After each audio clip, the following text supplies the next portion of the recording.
আসসালামু আলাইকুম। তো আজকে আমরা দেখার চেষ্টা করব যে আইলেট বাটন এবং হল মেশিন কিভাবে কাজ করে এবং এটাতে কিভাবে কাজ করতে হয়।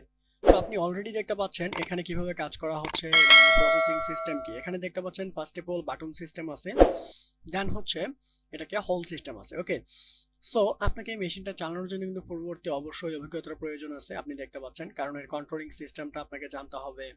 ইভেন এটাকে আপনি কিভাবে চালাতে পারবেন সেটা সিস্টেম আপনাকে জানতে হবে।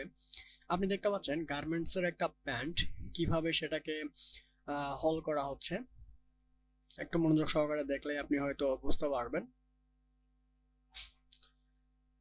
তো আপনি দেখতে পাচ্ছেন, তো গার্মেন্টস রিলেটেড যদি কোনো প্রশ্ন থাকে বা কোনো মেশিন সম্পর্কে আপনার জানার প্রয়োজন থাকে, তাহলে অবশ্যই অবশ্যই কমেন্টস বক্সে একটা প্রশ্ন করে যাবেন এবং আমরা সেই প্রশ্নের যথাযথ উত্তর দেওয়ার চেষ্টা করব। সবাই ভালো থাকবেন এবং সুস্থ থাকবেন। পরবর্তী ভিডিওতে আবারও দেখা হবে, সে পর্যন্ত সুস্থ থাকুন।